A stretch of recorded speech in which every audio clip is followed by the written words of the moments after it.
and welcome back to On Air with Tony Sweet.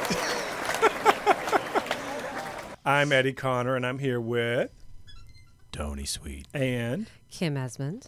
And we're going to do a segment we like to call Girl. Your soul is baking. Oh, God. Oh, God.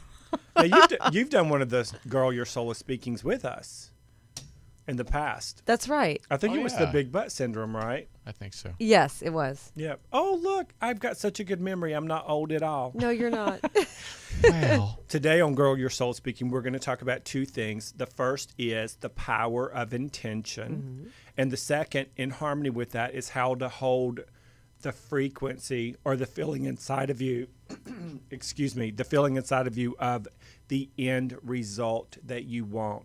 And you know what? What? We might need to be using you as a guinea girly pig girl. Get it, girl. You want to do it? Can we do that? I just realized that. It.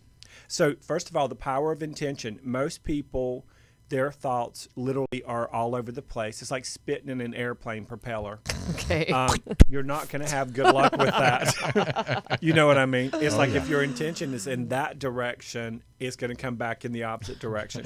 So, a lot of people, their thoughts are not harnessed. They're all over the place and nowhere at the same time. And most people don't have an intention of what they do want. They have an intention of what they don't want. So they're accidentally talking about, thinking about, and holding a feeling of what's not wanted instead of what is wanted. So with the Infinite Smile Project, you obviously had a real pure, clean, simple intention for the beginning stages of it. Right. And since the last time we talked on the show, it has gone from where it was to higher, faster, and more pure. So it's starting to gain momentum. So what is an intention? An intention is when you use your thoughts or your mouth or both, your mouth and your thoughts with your feelings to speak about what you do want. My intention is for this segment to be really light and a lot of fun.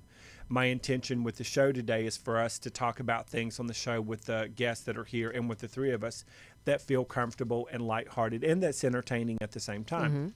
My intention in my life's work is to get better at what I do and to get to meet more of the type of people I get to meet who are already awakened in their soul and their mind and their heart. So what was your first intention with, now in the beginning it was called Project Smile, so now we know it's already evolved. So what was the first intention with Project Smile? In just one sentence or less. From the very first time we did it, you mean? The very first. The intention of that very first day we did it was to teach my children what it feels like to be kind. Beautiful. And so you've been on the receiving end of kindness. Yes, that's how it started. Yeah, and you've been on the receiving end of kindness. Oh, yeah. What was your, in one sentence or less, what was your intention with the first radio station you started? To change the world in old school manner. Cool. Yeah. And so you both had these projects you had clear, pure, simple intentions with. And then when you got into the project, it started to metamorphose. Correct. It started to change. It started to expand. And so now it went from the Smile Project to the Infinite Smile Project. What's your intention today? Now, we know it was to start to teach your girls about kindness and the power of it. What is it today? Does it still have to be in one sentence? 2. I'm very long-winded. You guys know this. The intention now, it's still to teach people about kindness. Yes. But it's more, the intention is for us to change kindness, and we have a very kind of finite period of time to instill these type of values into our children. Yeah. And so the intention is to start very young and to teach them these traits that everybody wants their kids to have: kindness, tolerance, caring, things like that, so that they set the foundation of how we treat each other from a very young age. So hopefully, as we go along, like I had said, that we can kind of decrease the bullying, we can decrease the school violence, we can decrease some of these trends, because clearly what they're trying to do now is not working. Yeah. No, it's not working at all. Nothing is going to work if all they're talking about is drugs and gun violence. Yep. Not working.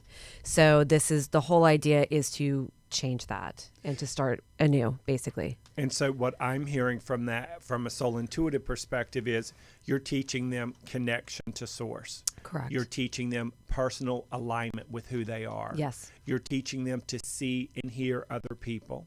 You're teaching them, because you're the model for this, to treat people the way they want to be treated. Yes. And then to put their best foot forward and go out there with their whole heart self, their whole soul self, Yes. and interact with other people. And that is infectious, and that is contagious, and that is high frequency.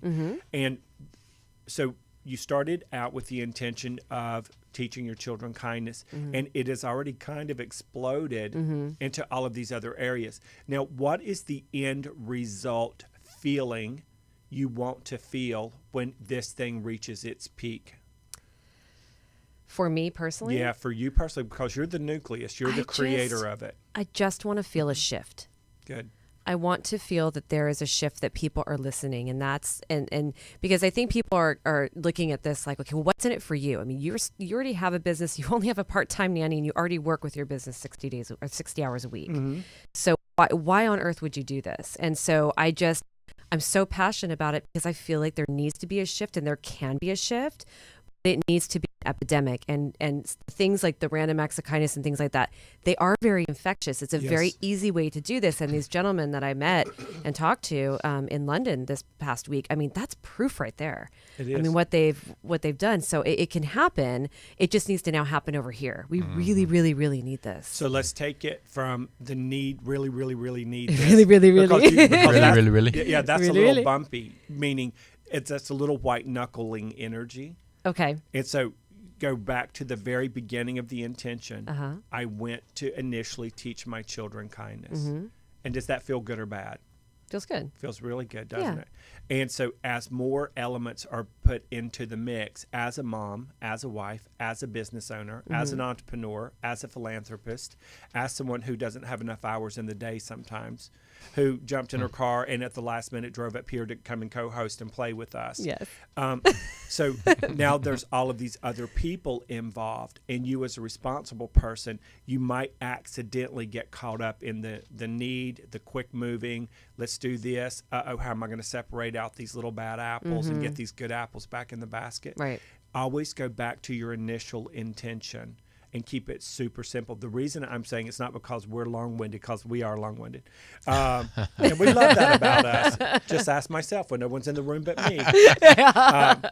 Just windy. If you keep going back to the simple frequency of what the first intention is, and then get into the end result of that frequency, your intention in the beginning will also be what you end up with at the end result. That's true.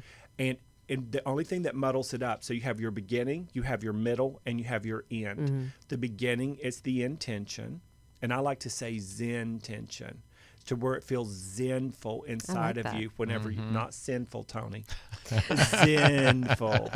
And you lost me on that one. Yeah. So the beginning, middle, and end. The beginning is to feel so pure about the intention, and because your feelings create your reality, not your thoughts, not your words, not your actions. And as you hold that Zen tension in your heart and in your solar plexus, you are pre-paving the middle part of the journey. Okay. And then from that place, you hold the feeling, you get in what I call a prosperity bubble of how good it's going to feel whenever this part of the journey is over. Okay. So you want to feel euphoric. I bet you will feel proud and excited. And I think you'll even sit back and almost shake your head like, did all of that come out of me? I hope so. Yeah. Yes.